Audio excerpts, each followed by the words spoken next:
বাংলাদেশের সঙ্গে যুদ্ধ ভারতের কাছে তো কয়েকদিনের ব্যাপার নয়, কয়েক মিনিটেই ফয়সলা হয়ে যাবে। ভারত কেন আমেরিকা এসে কোনোদিন বাংলাদেশ দখল করতে পারবে না।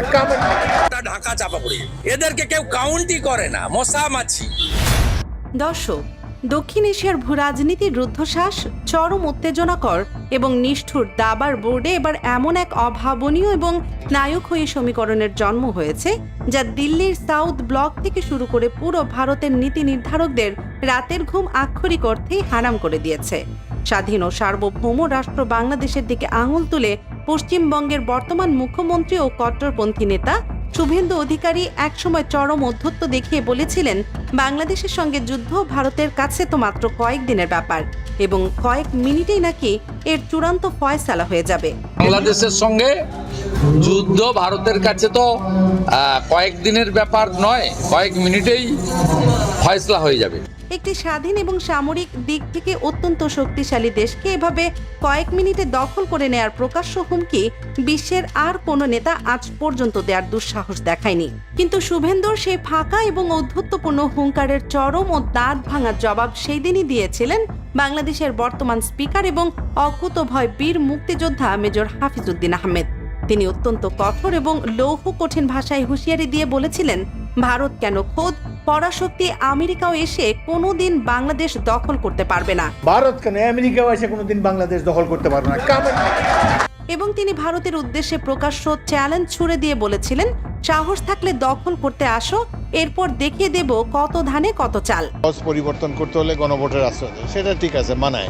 রাজনীতির মাঠে এই পাল্টাপাল্টি হুঙ্কারের পর গড়িয়েছে অনেক সময় এবং এর মধ্যে পাল্টে গেছে দুই দেশেরই রাজনৈতিক দৃশ্যপট। শুভেন্দু অধিকারী এখন পশ্চিমবঙ্গের মসনদে আর মেজর হাফিজ হয়েছেন বাংলাদেশের স্পিকার। অনেকেই ধারণা করেছিলেন সরকার পরিবর্তনের এই অত্যন্ত স্পর্শকাতর মধ্যভাগে দুই দেশের মধ্যকার এই চরম সম্পর্কে হয়তো কিছুটা হলেও শীতলতা আসবে। কিন্তু দেশ নিউজ 24 এর অত্যন্ত গোপন ইনভেস্টিগেটিভ বিশ্লেষণ বলছে, আপাতত সেই ধরনের কোনো ইতিবাচক আভাস বিন্দুমাত্র দেখা যাচ্ছে না। বরং উল্টো মুখ্যমন্ত্রীর চেয়ারে বসেই শুভেন্দু অধিকারী এমন কিছু আগ্রাসী সিদ্ধান্ত নিয়েছেন যা দুই দেশের এই জ্বলন্ত উত্তেজনায় নতুন করে ঘি ঢেলেছে। পশ্চিমবঙ্গের নবান্নে অনুষ্ঠিত বিজেপি সরকারের মন্ত্রিসভার একেবারে প্রথম বৈঠকেই সীমান্ত দিয়ে তথাকথিত অনুপ্রবেশ বন্ধের অজুহাতে কাঁটাতারের বেড়া নির্মাণের জন্য বিএসএফ তথা ভারতের কেন্দ্রীয় স্বরাষ্ট্র মন্ত্রণালয়ের হাতে প্রয়োজনীয় জমি তুলে দেওয়ার একতরফা সিদ্ধান্ত গ্রহণ করা হয়েছে। যতটা জমি চেয়েছে ততটাই দেওয়া হবে। শুভেন্দু অত্যন্ত আগ্রাসী সুরে বলেছেন, রাজ্যের জনবিন্যাস বদলে গিয়েছে, তাই প্রথম দিনই আমরা জমি হস্তান্তরে অনুমোদন দিলাম এবং আগামী ৪৫ দিনের মধ্যে এই জমি বিএসএফ এর হাতে তুলে দেওয়া হবে, যা পূর্ববর্তী মমতা ব্যানার্জির আমলে আটকে রাখা হয়েছিল। আন্তর্জাতিক সম্পর্ক বিশ্লেষকরা ধারণা করছেন, সীমান্তে কাঁটাতারের নামে নতুন করে বাংলাদেশের নিরীহ মুসলিমদের উপর নির্বিচারে গুলি চালানোর জন্যই মূলত মুখ্যমন্ত্রী হয়েই এমন ভয়ঙ্কর সিদ্ধান্ত নিয়েছেন শুভেন্দু।